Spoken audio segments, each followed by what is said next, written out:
Halo,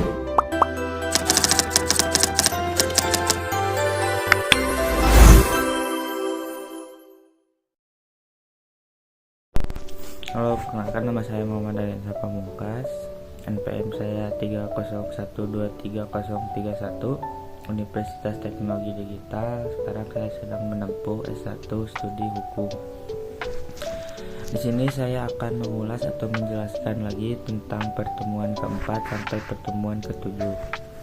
Yang pertama adalah pertemuan keempat adalah pajak merupakan instrumen paling penting dalam kehidupan bernegara. Selain berperan sebagai sumber utama penerimaan negara, pajak juga memiliki karakteristik sebagai alat untuk melindungi kepentingan bisnis melalui pengaturan yang cermat dan berkeadilan. Dengan kebijakan pajak yang tepat, pemerintah dapat menciptakan iklim usaha yang sehat sekaligus mendorong pertumbuhan ekonomi.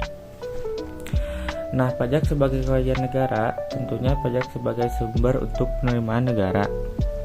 Fungsi pajak, fungsi anggaran membiayai pengeluaran negara, fungsi regulasi mengatur kegiatan ekonomi dan bisnis, fungsi redistribusi pemerataan pendapatan masyarakat.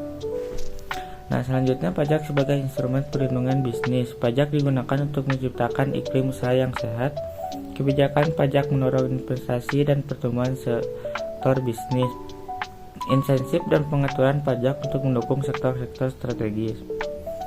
Nah, kesimpulannya pajak tidak hanya berfungsi sebagai alat penerimaan tetapi juga pelindungan dan pengadilan ekonomi. Kebijakan pajak yang cermat dapat menjaga kepentingan bisnis sekaligus meningkatkan penerimaan negara. Nah, yang selanjutnya adalah pertemuan kelima. Teori utang pajak adalah teori yang menjelaskan kapan utang pajak timbul bagi wajib pajak. Ada dua pandangan. Yang pertama adalah teori material. Utang pajak timbul otomatis saat terpenuhi ketentuan undang-undang. Teori formil. Utang pajak baru ada setelah diterbitkan ketetapan pajak. Nah, selanjutnya adalah konsekuensinya. Jika pakai teori material seperti di Indonesia, ketetapan pajak hanya bersifat administratif karena utang pajak sudah ada sejak ketentuan dipenuhi. Sedangkan jika teori formil, utang pajak baru bisa ditagih setelah ada ketetapan resmi. Nah, yang selanjutnya adalah pertemuan ke-6. Yang pertama adalah pajak subjektif. Pajak yang memperhatikan keadaan pribadi wajib pajak seperti penghasilan atau status ekonominya. Contohnya PPh atau pajak penghasilan atas penghasilan dari pengalihan hak atas tanah. Yang kedua adalah pajak objektif. Pajak yang dikenakan berdasarkan objeknya saja tanpa memperhatikan kondisi wajib pajak, contohnya BPHTB atau bea perolehan hak atas tanah dan bangunan, yang dihitung dari nilai objek tanah atau bangunan yang dialihkan.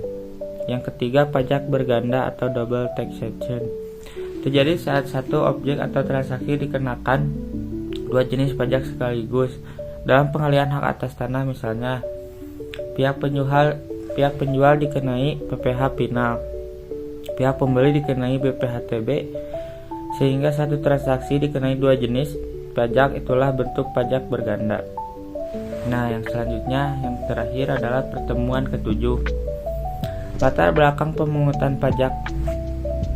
Dipungut karena membutuhkan dana untuk membiayai pembangunan, pelayanan publik, dan kesejahteraan rakyat.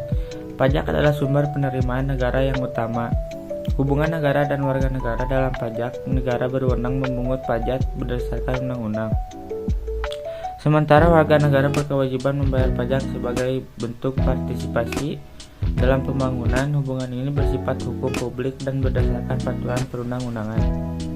Nah, tujuan untuk pemungutan pajaknya adalah membiayai pengeluaran negara atau fungsi anggaran. Yang kedua, mengatur perekonomian lewat kebijakan pajak atau fungsi regulasi. Yang ketiga, pemerataan kesejahteraan masyarakat atau fungsi distribusi. Yang terakhir adalah menstabilkan kondisi ekonomi nasional, fungsi stabilisasi. Nah, sekian penjelasan saya dari pertemuan keempat sampai pertemuan ke-7. Wassalamualaikum warahmatullahi wabarakatuh.